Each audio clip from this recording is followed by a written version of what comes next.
Hey everyone, Mulligan here, and welcome to the Dusk Road Legendary Crafting Guide. Many of you will be wondering, why do this now? A new set should be coming out soon. And yes, that is correct. The biggest reason I'm putting this out now is just for completion's sake, which has an influence on the way I have this particular guide set up, but it'll still help new players that are looking to get into competitive play immediately and want to know what legendaries are worth crafting from this set. Also, this video is sort of a preview of the format I want to go for in future guides. Unlike the previous guides, this video focuses only on Dusk Road legendaries, meaning we'll be talking about all the legendaries from this set, and it won't be split up into factions like before. I still want to be as informative as possible with these cards, since I think going fairly in depth for each card and how they're used will help new players that want to focus on crafting legendaries for a particular deck. We'll still have this video split up into essential legendaries, which are necessary for specific decks, and then optional legendaries, which are cards that occasionally find their way into some decks, but typically aren't absolutely necessary for competitive play. Also, there is a certain cycle of 5-cost legendaries that will have their own section. Any legendary I don't mention is either highly experimental, doesn't fit the general game plan of the popular decks you would see, or it's just plain bad. Let's get started. Starting with the essential legendaries, first we've got Gear Cruncher. This is a 7-power 3/4 unit requiring 2 fire influence to play. When it comes into play, you play a 1/1 Grenadin for each Grenadin in your void, and it has another ability where you pay 3 and exhaust Gear Cruncher to deal 1 damage to an enemy unit for each of your Grenadin. This is a staple in one deck and one deck only, Stonescar Grenadins. This is their big payoff card for all the sacrifice effects they play before turn 7 and beyond. Without this card, the deck would be much weaker than it is. Probably even unplayable. Having up to 8 payoff cards is the key to what makes a good deck in my opinion, and this along with Scrap Tank allows this deck to function the way it does. I've never seen any deck list run less than 4 copies of this card, but if you don't plan on playing Stonescar Grenadins at all, you don't need this legendary. Up next is Temporal Distortion, an 8-power relic requiring 3 time influence to play. Your spells are fast. At the start of the enemy turn, replenish your power. Another card that is essential in only one deck, Temporal Control. Unlike Stonescar Grenadins, however, Temporal Control has never been a top tier deck. I feel it's partially responsible for the upbringing of the other 3 faction unitless control decks that have found a bit more success. So I do consider it the OG of unitless control decks, or as some more affectionately call them, removal piles. Even now, if you're going to build a Time Justice Primal Control deck with 4 units or less in your entire deck, you pretty much have to include this card. Fortunately, nearly every Temporal Control list typically only runs 2 copies of this card, using Celestial Omen to fetch them out if needed. Next is Thudrock Arctic Artisan, a 4-power 5/4 unit requiring 2 primal influence to play. When Thudrock hits the enemy player, play a snowman with strength and health equal to your number of Yeti. Yet another card that is essential in one deck and one deck only, Skycrag Yetis. Sometimes a deck needs to be able to do unfair things to be considered viable. Playing Thudrock along with Wump Party Starter and Slope Sergeant allow you to play both Thudrock and Slope Sergeant at the same time, as early as turn 4, if you have a Wump on the table. The deck itself has become a bit more popular in recent weeks thanks to Isomorphic reaching rank 5 Masters with it earlier last season. That of course has led to further refinements to the deck. Personally, I still don't think the deck is that powerful, but if you're going to build a Yeti deck, you will definitely need 4 copies of this card. Thudrock is one of the main reasons to even play Yeti Tribal right now, and I'll even make a prediction that it's going to stay that way in the near future. Next we have Rindra the Duskblade, a 4-power 5/5 unit requiring 2 primal and 2 shadow influence to play. When he comes into play, you summon Nightfall, and Rindra has Lifesteal and Overwhelm at night. Rindra has sort of become the journeyman legendary of Dusk Road because almost every deck he's found a home in either ends up getting affected by nerfs or he just doesn't turn out to be that good. in a certain deck. Rindra was a staple in Void decks like Felon Reanimator that used Vara to chain out a bunch of units from the Void. Then Vara got nerfed, and the deck is no longer playable currently. Then he briefly found a home in Felon Control, who was also affected by the Vara nerf, until people realized he wasn't very good there. These days, Rindra can sometimes be found in Felon Scar Haunting Scream decks, but he's far from a staple, and more often than not, isn't included. In fact, Scream decks seem to be the only place Rindra is in with any amount of consistency. Every deck that has ever included Rindra, though, has run 4 copies of it, since it's cheap enough to be played in a lot of games. Especially if you're trying to build any deck that uses Haunting Scream. While you could argue Rindra isn't essential, it's just a generally solid card, so I feel comfortable enough putting it in this section. He's needed in the classic Felon Scream decks, if nowhere else.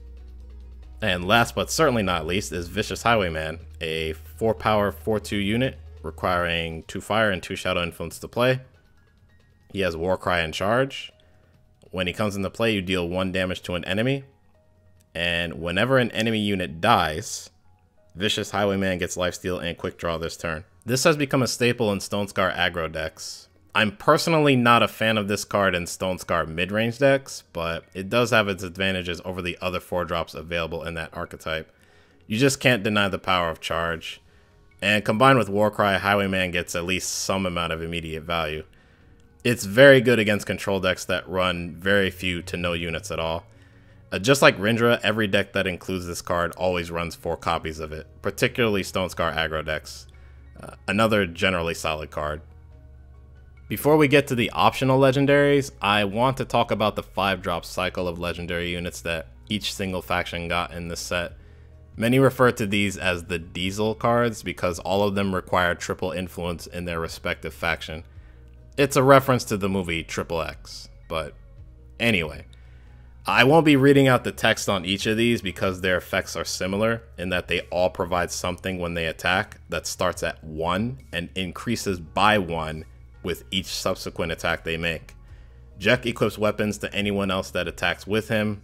Worldbearer Behemoth plays random power from your deck. Amelie makes Valkyrie tokens. Joan Feastcaller draws cards, and Shadowlands Tyrant deals damage to a target. Out of these 5, 2 have proven to be head and shoulders above the rest, and those are Worldbearer Behemoth and Amelie Cloud Marshal. Let's talk about Behemoth first. Every time-based mid-range deck runs 4 copies of these. Even players running Elysian mid-range try to run 4 copies of these, despite also having access to Surso, which I personally disagree with, but that's for another video. Worldbearer Behemoth is amazing on its own, but it becomes a nightmare when combined with Mystic Ascendant. Amelie hasn't found as much success, but continues to be very popular in some Justice-based mid-range and control decks. Mono Justice and Huru mid-range come to mind. I see 3 or 4 copies being played in those decks typically. Argenport and Combray mid-range don't run Amelie though, since they have access to Tavrod and Worldbearer Behemoth respectively. As far as the rest go, Joan Feastcaller has recently become a lot more popular due to its recent buff, particularly in Felon control decks. It no longer dies to your own Hailstorm, which is huge. Every list recently runs at least 3 copies, if not the full 4. Whether it sticks around, however, remains to be seen, so I'm still a bit cautious on recommending that you craft these. If you got Shiftstone to spare though, then by all means. Moving on to Jek, I have personally tested Jek in Stone Scar midrange and he's very powerful in that deck.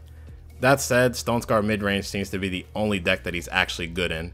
I've tried him in more aggressive Rakano builds in the past with a Gunslinger theme and the results weren't great. And if you go Rakano midrange for whatever reason, I'm almost positive Amelie is the better choice. I personally think if you want to build Stone Scar midrange, Jek is a great craft for that deck, but he's definitely not the first thing you need to craft. Statuary Maiden from the Empty Throne set is far more important for that deck. That said, I do run 3 copies of Jek, and I'm seriously considering 4. But there are others that use the final card in this list in their Stone Scar midrange builds, and that is Shadowlands Tyrant. I think it's safe to say that this is now the weakest of all the Diesel cards. It's not a bad card though. There's just very few decks that this would see play in. If you want some anti-aggro in your 5-drop slot for your Stone Scar midrange deck, this guy is right up your alley. At least 2 copies get played in the list I've seen. The only other deck that would even consider playing it though is Xenon Life Force, which has never been a top tier deck. But if you're bent on building Life Force, I think it's safe to say you want at least 3 copies of these. Moving on over to the optional legendaries. First we've got Great Killed Titan. This is an 8 power 9/7 unit requiring 2 fire influence to play. When you play a relic, deal damage equal to its cost to an enemy, and at the end of your turn play the top card of your deck. These are slowly gaining popularity, but are still considered an optional legendary since they still aren't found in any of the established metagame decks. You'll occasionally see people use this in things like Big Praxis, which is just a Praxis midrange deck with slightly bigger, more expensive threats. The more recent development, however, is that this guy is showing up in a Fire Time Primal Sentinel Reanimator deck with Bren, the most popular variant, once again, coming from Isomorphic. This is just a good card since it gives you some immediate value if your opponent doesn't have fast spell removal for it, and that's what you want from anything that costs this much. You don't need it for any of the standard decks you see in the meta, but if you're looking to build Sentinel Reanimator in particular, I'd craft 4 copies of these. Up next is Island Clan Mother, a 7 power 6/7 unit requiring 2 Justice and 2 Primal Influence to play. She has Flying and Endurance. When she comes into play, you silence 2 enemy units, and she has an ultimate where you pay 8 to give Island +2/+2. She deals 6 damage to each enemy unit without a battle skill. This is another card that still hasn't quite found a home yet. Island's also very powerful. I've personally tested her in Huru midrange, and while she's a bit expensive, she always had a huge impact when she did hit play. It would seem like she would be good in Huru control as well, but I believe people don't play her there because the deck doesn't have the room for more top end, since they already run Channel the Tempest and sometimes Sword of the Sky King. She also faces a lot more competition if you try to put her into a 3-faction control deck as well. Even Nostrix is somewhat comparable to Island, depending on how the Huru deck is built. I would only craft Island if you got the Shift Stone to spare. I don't want to give you a specific number since there's no deck that exclusively plays her, but it should probably be more than 1 copy. Next is Crown Watch Trader, a 4 power 5/3 unit requiring 2 Justice and 2 Shadow Influence to play. He has Endurance and Quick Draw, and at the start of each turn, swap Crown Watch Trader's Strength and Health. I realize that this card being in this section is going to be controversial, but first a little backstory. When Dusk Road first released, no one really played this card. Most have always said this was a good card, but it just couldn't find its way into any deck. However, recent developments to Argenport midrange have been in favor of this card being the 4-drop of choice. So why isn't it an essential legendary? Well, not everyone is sold on Trader being the best 4-drop in that deck, despite the card putting up some pretty good results, mainly due to Inquisitor's Blade. The stat flip can occasionally cause some awkward situations if this thing has no equipment on it, which might be why some still believe Impending Doom is the better card. I would say that if you're building Argenport midrange, I would seriously consider crafting a few copies of these. Lists have run anywhere from 2 to 4. If you're strapped for Shiftstone though, Impending Doom will serve you just fine. And finally we have Caleb Reborn, a 4 power 4/4 unit requiring 2 fire and 2 primal influence to play. When you play a spell, Caleb gets +1/+1 this turn, and he has an ultimate where you pay 5 and put your hand into your deck to draw the same number of cards +1. Caleb's very interesting because this could easily be an essential legendary. The deck that you always find this guy in is Spellcrag, and in that deck I would say he's definitely key to playing it, but not quite on the level of something like Temporal Distortion, which is a card found in a deck that, at least in my opinion, basically can't function without it. Spellcrag is a lot worse without Caleb, but at least it can function somewhat. Regardless though, Spellcrag hasn't been a strong deck so far, but if you've made your mind up on building it, you'll want 4 copies of these. So now we get to the section where we talk about what I call odds and ends. These are basically legendaries that I would not craft right now, but have the potential to become meta in future sets. Basically, they're legendaries that you should just keep an eye on for the time being. I'm not gonna read off every single one on this list and give the stats and the text they have. I'll just say a few quick things about each one. Starting off with Skytear. This isn't very good now, but possibly if Dragon Tribal gets some help in the future without interrupting with the 6 cost slot, this could see play, though Soulfire Drake being nerfed to 6 might have something to say about that. As far as Molten Fist goes, this was pretty popular during the early days of the Dusk Road meta. This used to combine with Stronghold's Visage in some Fire Time Justice Armory style decks. A Starsteel Dice Show is just a better card in most cases currently. Molten Fist would need some very specific help. The kind that would only benefit Molten Fist and not Dice Show. I have no idea how that would be possible though, since both cards function off of armor count. Lumen Reclaimer, you saw a lot of this in some crazier Time Justice Primal Control brews as well as Clockroach decks, and you still do, among a few other decks. Even Temporal Control runs this card fairly often when you do see the deck on ladder, usually at 1 or 2 copies. A few Brave Souls have even combined this card with Invoke the Waystones and some crazy Praxis brews. So Talir Unbound. I've personally tried this in some Xenon Control brews that didn't turn out to be great, but it wasn't because of Talir. The effect is very powerful. It's also pretty slow though, in a generic time deck. I think at this point, the way this sees play is by someone breaking her via a ramp strategy, and that hasn't been found yet, so I think Talir sits on the bench until it does. Emerging Colossus and Novaquake Titan, I'll talk about together. You'll see these occasionally in the Firetime Primal Sentinel Reanimator decks I mentioned earlier when I talked about Great Kiln Titan. They're typically greedier lists. No other deck has touched these so far though, which makes sense, particularly in the case of Novaquake Titan, who seems like it was designed for Sentinel tribal decks. Moving on to Solitude. I've tested this card extensively in my quest to find a mill deck that used Solitude as the main win condition. Unfortunately, none of those decks panned out. It seems like for now, Solitude's relegated to being a sideboard card in tournaments for certain control decks, and the only deck that main decks this card now is Grenadin Mill, which saw a bit of play after Dead Reckoning first release, but not since then. Azalea the Vane is another card I tested in an unseen tribal variant of Feln midrange. Azalea is very good when paired with other unseen. I think her not seeing play is more of a case of players not finding the best shell for her yet. She's not a bad craft, but not something you're looking for if you want to be competitive and build a top tier deck right now. Curiox the Insatiable Seeker is a card that was once seen in very early versions of Firetime Primal Moment decks. Curiox has since been cut, though there are a brave few that still try to make it work. It seems like this will end up being relegated to a deck with more of a relic focus after all, just like people thought when this card first got spoiled. And finally, Valkyrie Harvester. I will admit I have a bit of a soft spot for this card. It's very expensive, and the effect is very tricky to take advantage of.